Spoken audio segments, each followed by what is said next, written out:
और अगर कम करके 2500 यूनिट कर दूंगा तो भी पर यूनिट तो सेम रहेगा और ये कॉस्ट कम होकर ये हो गई। तो मैं एक और चीज बोल सकता हूं, output and total cost having direct relation, having direct relation,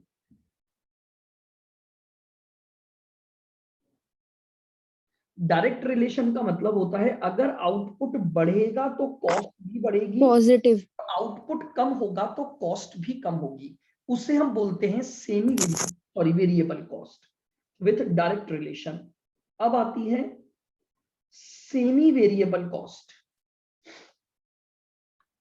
देखिएगा, बेसिक डेफिनेशन तो ये है कि ऐसी कॉस्ट जिसमें इन दोनों का नेचर मिक्स होता है, यानी आपकी पहचान करने की दो बातें हैं, इन दो के अलावा जो भी कॉस्ट बची वो सेमी वेरिएबल कहलाएगी। यानी आपने चेक किया कि वो टोटल में अलग अलग है तो इसका मतलब वो फिक्स्ड नहीं हो सकती। अब आपने वेरिएबल की डेफिनेशन चेक की, क्या वो पर यूनिट बेसिस पर कांस्टेंट है? आपने देखा नहीं, पर यूनिट अलग अलग आ रहा है। टोटल में कांस्टेंट है? बोले ये भी नहीं है। तो इसका मतलब अब वो cost automatically semi variable cost बन जाएगी, जिसमें आपके पास कुछ पोर्शन वेरिएबल होता है और कुछ पोर्शन फिक्स्ड होता है। कुछ पोर्शन उसमें वेरिएबल होगा, कुछ पोर्शन उसमें फिक्स्ड होगा, उसे हम बोलेंगे सेमी वेरिएबल कॉस्ट। यानी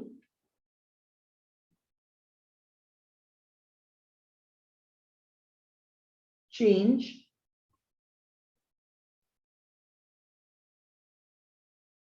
according to output but not directly related यानी आउटपुट के अकॉर्डिंग चेंज तो होगा बट डायरेक्ट रिलेशन नहीं है। जैसे यहां तो डायरेक्ट रिलेशन है, हर बार 6 रुपए के हिसाब से ही चेंज आएगा। उस कॉस्ट को हम क्या बोलते हैं? सेमी वेरिएबल कॉस्ट बोलते हैं। आपको पहचान करनी है तो आपको तो सिंपली पर यूनिट निकालकर पहचान करनी है। जैसे मान लो 4000 पर मैंने कॉस्ट दी 24,000 और जब मैंने 5,000 किया तो मेरी जो कॉस्ट है मान लो वो आई 22,000। तो अब मैं क्या बोलूंगा कि ये जो कॉस्ट है, देखो टोटल में चेक किया कांस्टेंट नहीं है तो ये फिक्स्ड नहीं हो सकती। अब पर यूनिट निकाला तो इसकी पर यूनिट 6 आ रही है और इसकी पर यूनिट आ रही है 22,000 डिवाइड बाय 5,000 4.4। तो ये इसका मतलब ये वेरिएबल भी नहीं है। क्यों? ना तो इसने वेरिएबल की कंडीशन को पूरा किया, ना इसने फिक्स्ड की कंडीशन को पूरा किया। तो इसका मतलब ऑटोमेटिकली ये जो कॉस्ट बची अब वो क्या हो गई? सेमी वेरिएबल कॉस्ट हो गई। अब बताइए, क्लियर है बिल्कुल ये डेफिनेशन? यस सर, मतलब सर टोटल भी सेम नहीं है और पर यूनिट भी सेम नहीं है। वो तो ऑब्वियस सी बात है ना, टोटल सेम होता तो ये फिक्स्ड हो जाती, पर यूनिट सेम होता तो ये वेरिएबल हो जाती। जब दोनों ही नहीं है तो it will be called semi variable. Semi variable cost. आगे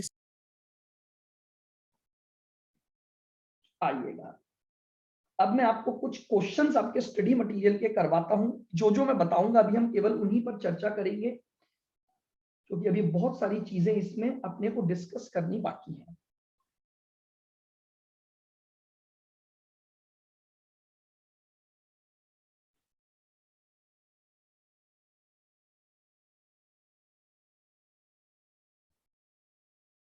चलिएगा, सबसे पहले हम बात करते हैं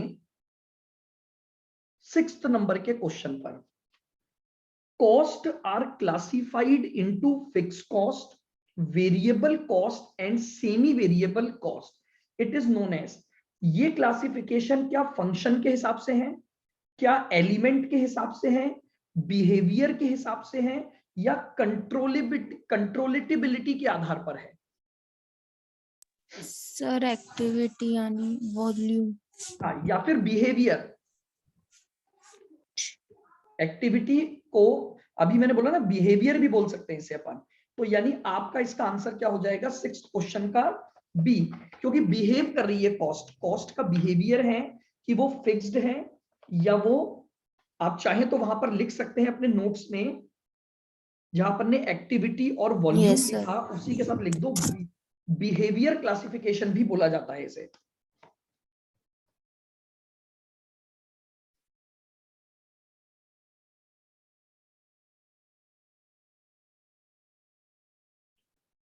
क्वेश्चन नंबर 9 देखो, वेरिएबल कॉस्ट फिक्स्ड होती है एक पर्टिकुलर पीरियड के लिए, एक पर्टिकुलर यूनिट पर, एंटिटी के आधार पर, या किसी पर्टिकुलर प्रोसेस के आधार पर। Sir unit Sir, per unit. अभी अपन ने डिस्कस किया कि वेरिएबल यूनिट कांस्टेंट होती है, लेकिन कांस्टेंट पर यूनिट बेसिस पर होती है। ये देखो, अभी अपन ने जस्ट इस चीज को ही तो डिस्कस किया था। ये देखो, फिक्स कॉस्ट कांस्टेंट होती है टोटल में, और वेरिएबल कॉस्ट फिक्स्ड या कांस्टेंट होती है ऑन पर यूनिट बेसिस पर। ठीक है, तो 9th क्वेश्चन का आंसर क्या हो गया कि हमारी जो वेरिएबल कॉस्ट है वो फिक्स्ड होती Per है, unit. लेकिन फिक्स्ड होती है किस बेसिस पर? पर यूनिट के बेसिस पर। सर ये डी पॉइंट का मतलब क्या है? डी एक पर्टिकुलर प्रोसेस पर, यानी एक पर्टिकुलर वर्क पर। देखो मैं आपको एक और चीज बताता हूं, आपको 4 ऑप्शन में कई बार वो ऐसे ऑप्शन भी देगा जिसका कोई मीनिंग ही नहीं होगा, क्योंकि उसे मल्टीपल चॉइस में 4 आंसर तो बनाने हैं ना। ठीक है, हाँ. हालांकि यहाँ तो इसका मतलब है एक पर्टिकुलर प्रोसेस, एक पर्टिकुलर पूरा जब आप वर्क कर रहे हो उसके आधार पर वो कॉस्ट निकाली जाती है। आओ फिर वापस से देखो, 6th क्वेश्चन को दूसरे तरीके से पूछ लिया 10th नंबर का।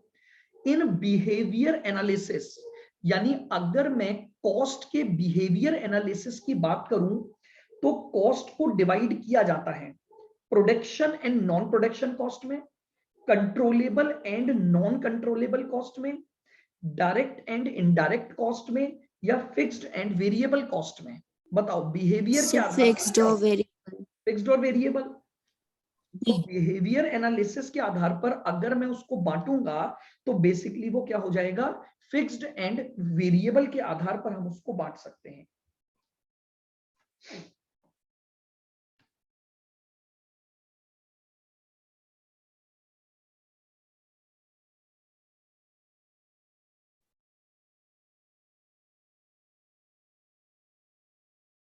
फिर ये तो सब कॉस्ट शीट के क्वेश्चन आएंगे।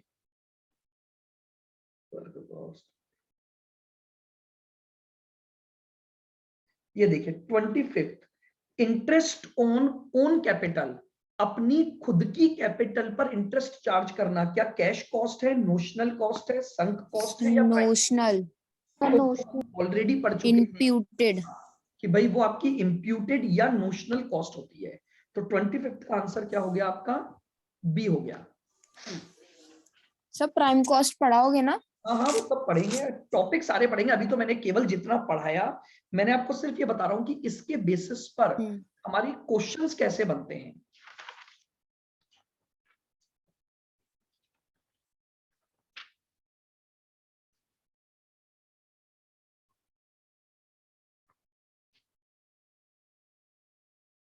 चलिए मुझे बताइए, अपन ने कौन कौन से कॉस्ट पढ़ ली हैं। अपन ने नेचर के द्वारा पढ़ ली, एक बार जरा पीछे जाओ। Yes sir. फिर उसके बाद एक्टिविटी. के आधार पर पढ़ ली अपन ने। ट्रेस करते हैं तो ट्रेसेबल यानी डायरेक्ट कॉस्ट और इनडायरेक्ट कॉस्ट। एक्टिविटी के बेसिस पर भी पढ़ ली, कंट्रोलेबिलिटी, अकाउंटिंग पीरियड के बेसिस पर, टाइम के बेसिस पर, फिर उसके बाद मैनेजरियल डिसीजन और प्लानिंग। कितनी हो गई टोटल, गिनना आपकी? और सर एक और है, प्रोडक्ट के हिसाब से भी है। यानी कितनी, 9 पढ़ ली अपन ने। कितने हो गए टॉपिक पढ़ोगे? 8 हाँ सर 8 हो गई। 8 हो गई ना। तो चलिए थोड़ा आगे बढ़ते हैं अब अपन। सर मैनेजरियल तो पूरी हो गई थी ना, अवॉइडेबल और मैनेजरियल अनअवॉइडेबल। पूरी हो गई, बिल्कुल मैनेजरियल पूरी हो गई आपकी। आइएगा, अब हमारे पास है अकॉर्डिंग टू फंक्शन, यानी फंक्शन वाइज क्लासिफिकेशन। कितने कहां तक हो गई थी, एबीसीडी कहां तक हो गई थी अपनी? Sir H. एच के बाद आएगा आई।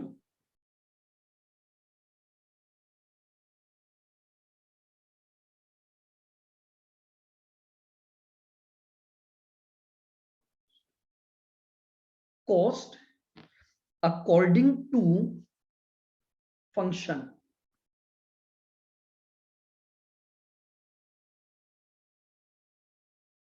सर स्क्रीन पे तो कुछ क्यों नहीं दिख रहा? सर, वो यही आ रही है बुक अब एमसीक्यू। अब हाँ आ गया। कॉस्ट अकॉर्डिंग टू फंक्शन या फंक्शनल क्लासिफिकेशन।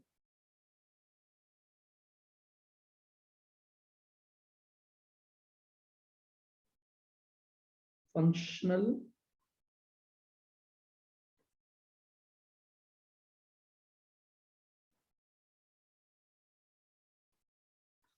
Functional classification.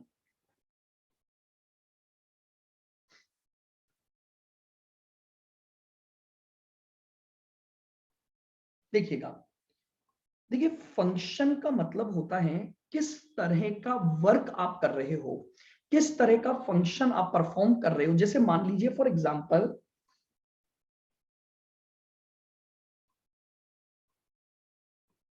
आई तक हो गया, जे आएगा क्या? अब नंबरिंग आप देखो, जे लिख देता हूं मैं। सर, एच तक ही तो सर होगा। जी है जी। जी है, जी तो कब? नहीं सर, जे ही है। सर जे ही आएगा, 9 कॉस्ट हो गई अपनी। हाँ चलिए, तो अकॉर्डिंग टू द फंक्शन यानी फंक्शनल क्लासिफिकेशन की हम बात कर रहे हैं, बहुत ध्यान से सुनना।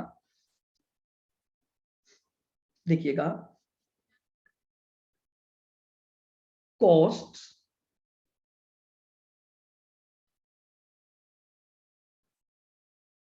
which are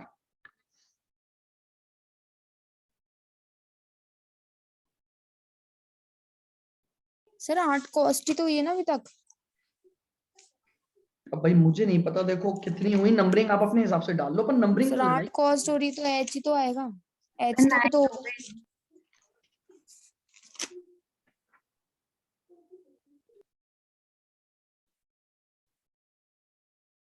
4 5 6 7 8 9 हो गई। यस सर, 9 हो गई। 9 हो चुकी है तो जे आएगा। ठीक है, cost which are divided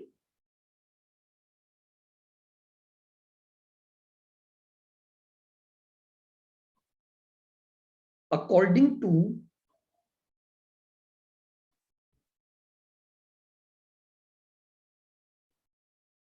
function performed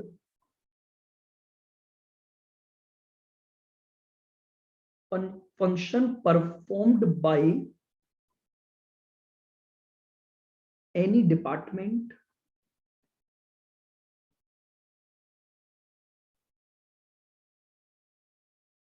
oblique division।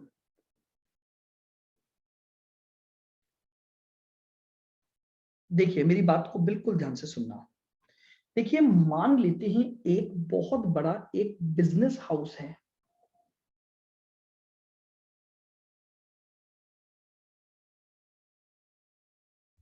ठीक है। इस बिजनेस हाउस में आपने अलग अलग डिविजन्स या डिपार्टमेंट्स बना रखे हैं।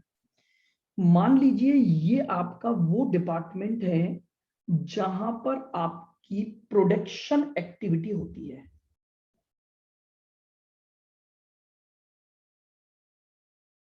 प्रोडक्शन एक्टिविटी,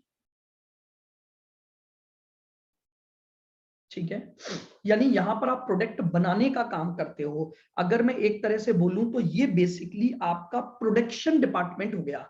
यहां पर आप क्या कर रहे हैं, प्रोडक्शन कर रहे हैं किसी चीज का, ठीक है।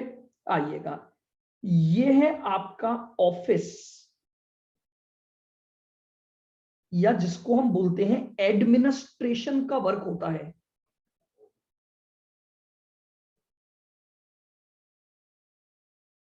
एडमिनिस्ट्रेशन वर्क होगा, ठीक है। और ये जो डिपार्टमेंट है इसका काम है सेलिंग एंड डिस्ट्रीब्यूशन वर्क।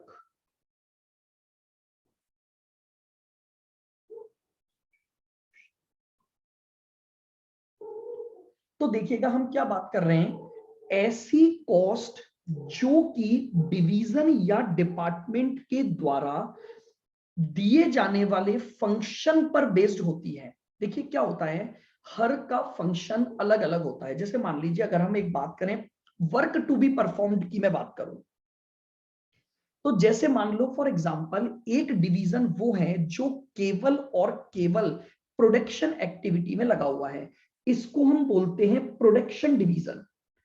इसको हम क्या बोलते हैं, प्रोडक्शन डिवीजन या प्रोडक्शन डिपार्टमेंट।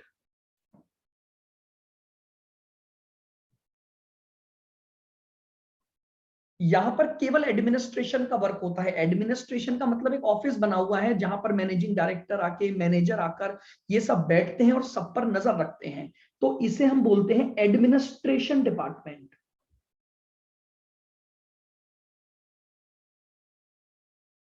जैसे आप लोग अगर कभी कॉलेज जाते हो तो कॉलेज में मुझे बताओ, जिन क्लासरूम में आप पढ़ते हो वहीं पर जाकर फीस वगैरह डिपॉजिट होती है क्या, या फिर नो आपका सर, ऑफिस का में। काम एक एडमिनिस्ट्रेशन या ऑफिस बना हुआ होता है? आपको जो भी रसीद मिलती है वो सब उस ऑफिस से मिलती हैं।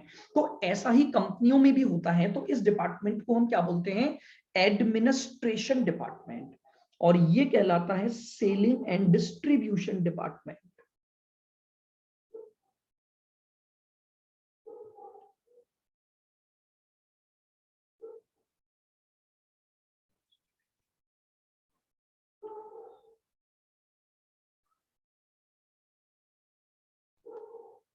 तो बताइए, अगर अब मैं बात करूं तो क्या आपको ये समझ आ रहा है कि हर डिपार्टमेंट का जो फंक्शन है वो बिल्कुल अलग अलग है। प्रोडक्शन का फंक्शन बेचने के फंक्शन से अलग होता है। इन दोनों प्रोडक्शन और बेचने के फंक्शन से अलग फंक्शन या अलग वर्क एडमिनिस्ट्रेशन का होता है। तो यानी अगर मैं, मेरी बात को बहुत ध्यान से सुनना, अगर मैं बात करूं फंक्शन वाइज क्लासिफिकेशन, तो फंक्शन वाइज क्लासिफिकेशन का मतलब हुआ, इस कॉस्ट को तो मैं बोलूंगा प्रोडक्शन कॉस्ट या प्रोडक्शन एक्सपेंसेस।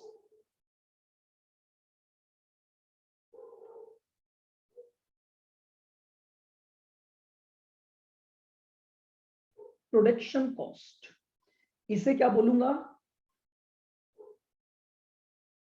ऑफिस ऑफिस या ऑपरेशनल कॉस्ट। एडमिनिस्ट्रेशन। ऑपरेशनल कहां गया यहां पर, ऑफिस या एडमिनिस्ट्रेशन कॉस्ट बोलूंगा, एडमिनिस्ट्रेट करने की कॉस्ट या ऑफिस वर्क की कॉस्ट। और इसे क्या बोलूंगा, सेलिंग एंड डिस्ट्रीब्यूशन कॉस्ट।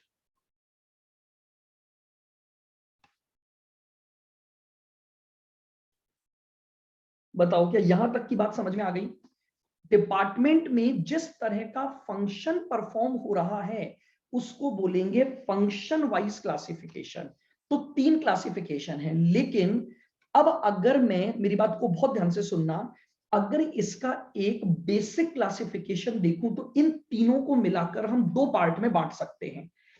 वैसे तो 3 डिवीजन है मेरे पास, production department production cost, administration department administration cost, selling and distribution department तो selling and distribution cost. But मैं जो बोल रहा हूं वो चीज सुनना, मैं आपको ये बोलना चाह रहा हूं कि ये जो 3 कॉस्ट आपने लिखी, अगर इनको एक बेसिक कैटेगरी में डालूं तो केवल 2 ही कैटेगरी बनती है।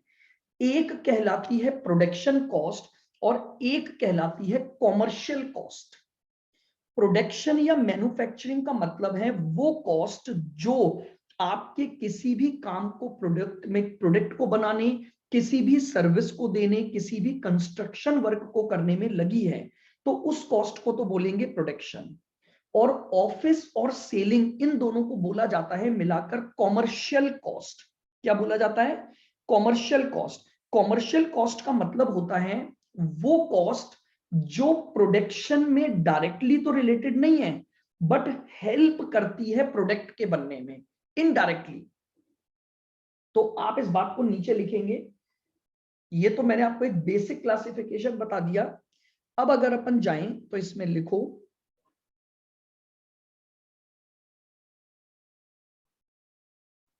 फंक्शनल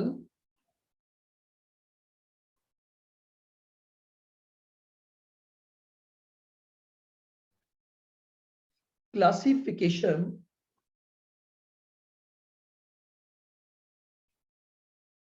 के दो बेसिक पार्ट हैं।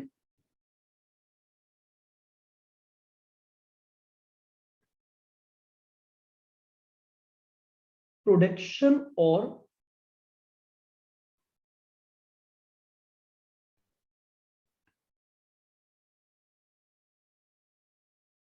Manufacturing cost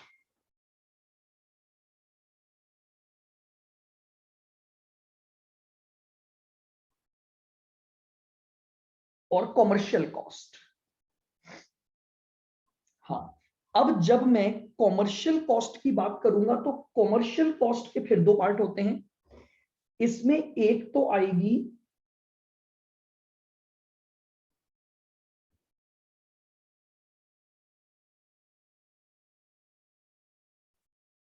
administration cost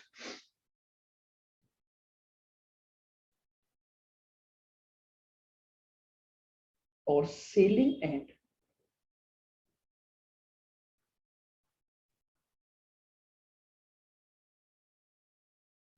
distribution cost. ये लीजिए, ये आपका फंक्शन वाइज क्लासिफिकेशन है। पहले मैंने आपको डिटेल बताई। एक्चुअली में अगर मैं ब्रॉड क्लासिफिकेशन करूंगा तो बेसिकली प्रोडक्शन और कॉमर्शियल होती है, और कॉमर्शियल के फिर दो सब पार्ट हो जाते हैं कि या तो वो एडमिनिस्ट्रेशन से रिलेटेड है और या फिर वो आपके पास सेलिंग और डिस्ट्रीब्यूशन से रिलेटेड है। आगे जब आप कॉस्ट शीट बनाओगे ना तो ये हेडिंग सबसे ज्यादा काम आएगी। यानी फैक्ट्री प्रेमाइसेस में लगने वाले जहां पर प्रोडक्शन होता है वहां जितनी भी खर्चे लगेंगे वो सब आप प्रोडक्शन कॉस्ट की हेडिंग में लिखोगे। फिर एडमिनिस्ट्रेशन या ऑफिस से रिलेटेड जितने भी खर्चे आपको दे रखे होंगे वो सब आप एडमिनिस्ट्रेशन कॉस्ट की हेडिंग में डालोगे। और जो खर्चे माल को बेचने या फिर माल को डिलीवर करने से रिलेटेड या माल बेचने के बाद जो आफ्टर सेल सर्विस दी जाती हैं उनसे रिलेटेड होते हैं उन्हें सेलिंग एंड डिस्ट्रीब्यूशन कॉस्ट का पार्ट माना जाता है। यानी मैं और समराइज में इनके मीनिंग लिखूं, cost incurred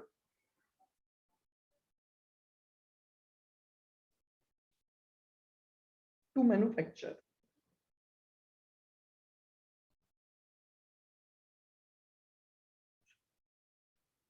the product.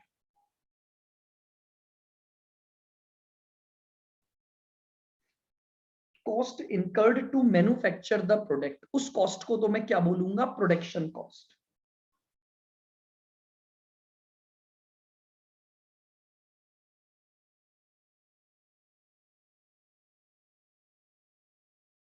Cost incurred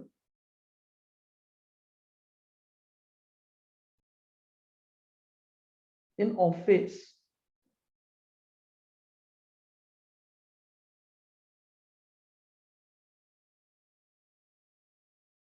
or administration of entity, उसे हम बोलेंगे administration cost.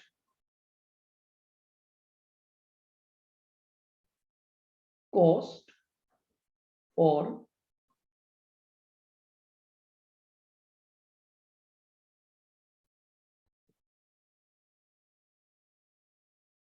selling the product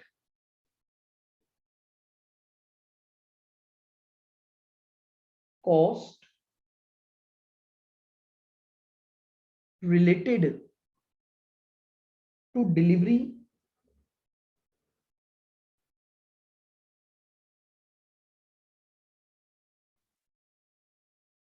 और आफ्टर सेल सर्विस कॉस्ट।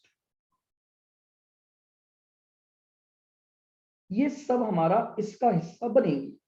ये लीजिए, तो ये आपका एक और क्लासिफिकेशन हुआ अकॉर्डिंग टू द फंक्शन। लिख लें अब ये पूरा,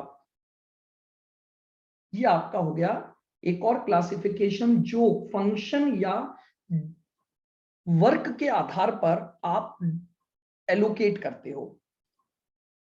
प्रोडक्शन कॉस्ट और commercial cost, and then commercial cost के भी दो सब पार्ट हो गए, एडमिनिस्ट्रेशन और selling cost. Now the last topic of the cost,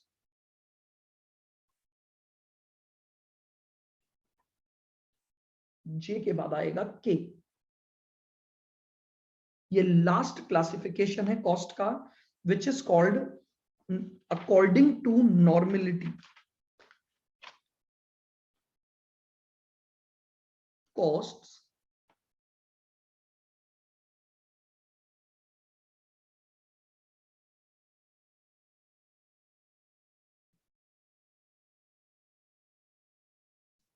normality, cost according to normality, which is called as normal and abnormal cost। देखिए normality का मतलब होता है कि ऐसी कॉस्ट जो आप अपने प्रोडक्ट को जब बनाते हैं तो नॉर्मली लगती ही लगती है, which can not be avoided. आप ऐसे समझो इसको कि एक particular given level of output पर वो कॉस्ट जो लगना तय है, नॉर्मली अगर आप ये प्रोडक्ट बनाओगे तो उसकी ये कॉस्ट लगेगी ही लगेगी। लेकिन एबनॉर्मल कॉस्ट का मतलब हुआ कि ऐसी कॉस्ट पहले से तय नहीं होती है, आपसे कुछ केयरलेसनेस हुई, कुछ इम्प्रॉपर प्लानिंग हुई और उसकी वजह से आपको कोई कॉस्ट एडिशनली इनकर्ड करनी पड़ गई, which is not in normal circumstances. उसे कहा जाता है एबनॉर्मल कॉस्ट। नॉर्मल कॉस्ट जो आपके नॉर्मल आउटपुट को बनाने में आपको लगानी पड़ती है, जो तय है कि आप अगर ये प्रोडक्ट बनाओगे तो ये कॉस्ट लगेगी according to the given level of output in the condition. यानी अपन ये बोलें कि देखिएगा, जब एक प्रोडक्ट को उसकी नॉर्मल कंडीशन में बनाने के लिए कोई कॉस्ट आपकी लग रही है तो उसे मैं बोलूंगा नॉर्मल कॉस्ट।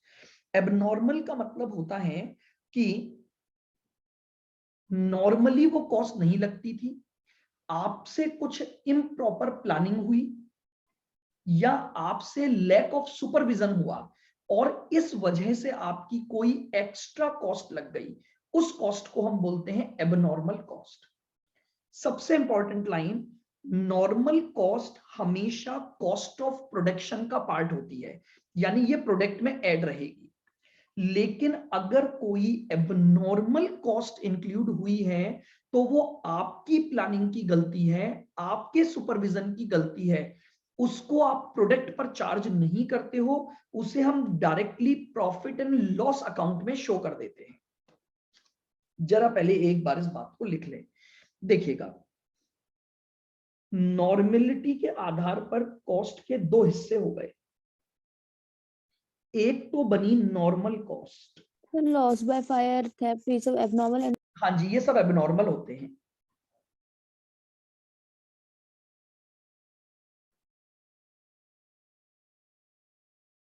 और इसीलिए ये डायरेक्टली पी एंड एल में जाते हैं, इन्हें हम कभी भी ट्रेडिंग अकाउंट में नहीं लिखते। तो यहां पर भी इसका मतलब यही है, ट्रेडिंग अकाउंट का बेसिक मतलब हो गया प्रोडक्शन कॉस्ट, तो ये प्रोडक्शन कॉस्ट का पार्ट नहीं होंगे, ये प्योरली कहां जाएंगे, आपके पी एंड एल में चार्ज हो जाते हैं।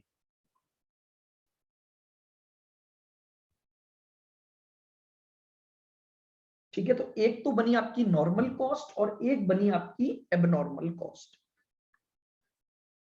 इसमें आप समझने के लिए क्या लिख सकते हो,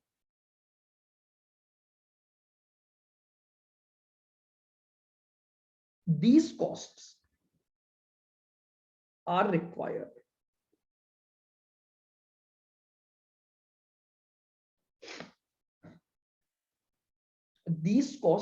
required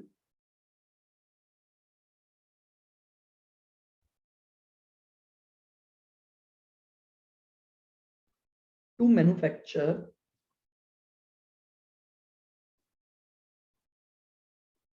the product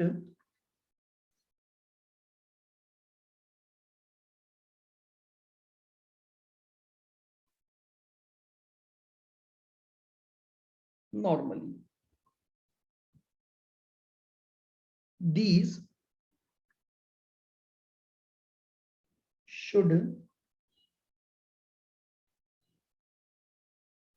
form part of cost of production.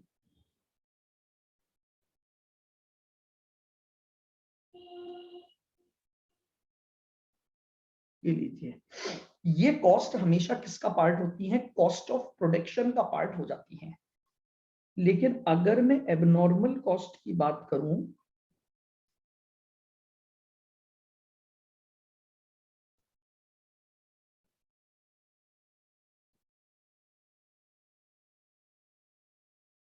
these are incurred due to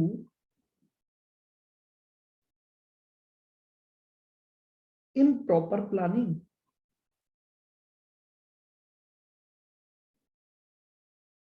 These are incurred due to improper planning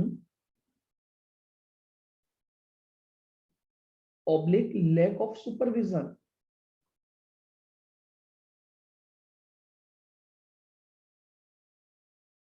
ठीक है, आपकी प्लानिंग खराब हो गई, आप प्रॉपरली अपने लेबर पर सुपरवाइज नहीं कर पाए, इस वजह से कोई नुकसान हो गए, ठीक है, या कोई थेफ्ट, भाई आपने प्रॉपर प्लानिंग नहीं की, उसकी सेफ्टी के प्रयास नहीं किए, इसलिए माल चोरी हो गया, तो ये सब एबनॉर्मल कॉस्ट है।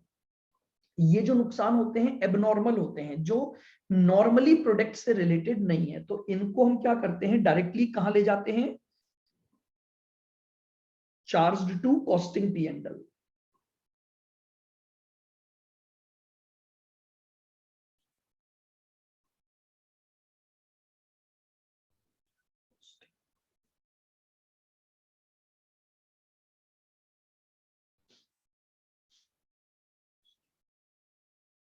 ये लीजिए, charged to costing profit and loss account.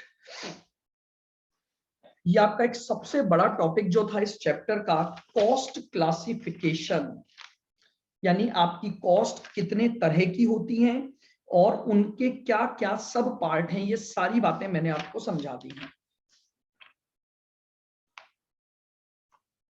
Sir ये प्राइम कॉस्ट और भी अलग अलग टाइप की कॉस्ट है? ये अभी सब आगे आएंगी, ये है ना कॉस्ट शीट का पार्ट है। अच्छा, वो प्राइम कॉस्ट इज नथिंग, वो एक नाम है कॉस्ट निकालने का, अकॉर्डिंग टू द क्लासिफिकेशन बस यही होती है।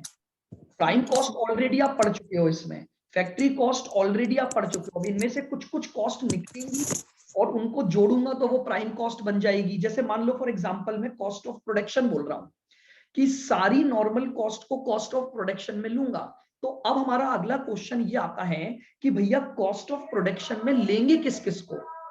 तो ऑलरेडी हमने सीखा कि कॉस्ट को लेंगे, लेकिन उस कॉस्ट में अब क्या क्या एलिमेंट इंक्लूड होंगे, उन सबको लेकर हमें क्या बनानी पड़ेगी? कॉस्ट शीट बनानी पड़ती है।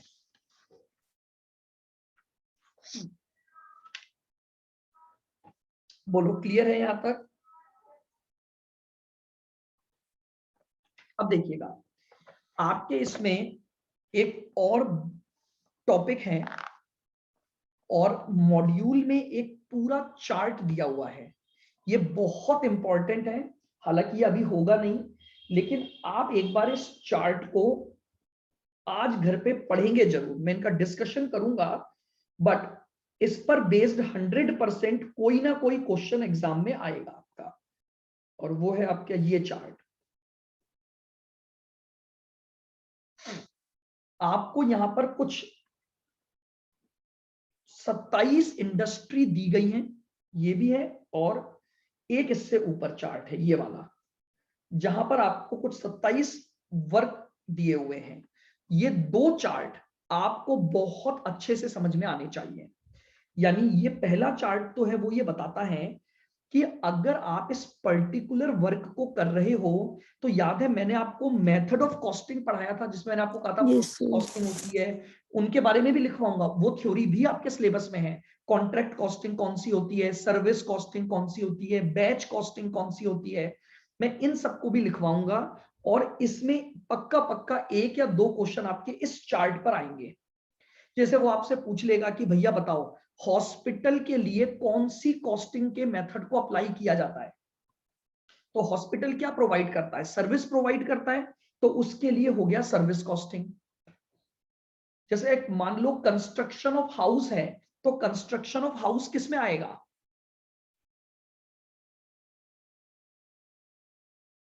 कॉन्ट्रैक्ट कॉस्टिंग में बताया था ना मैंने।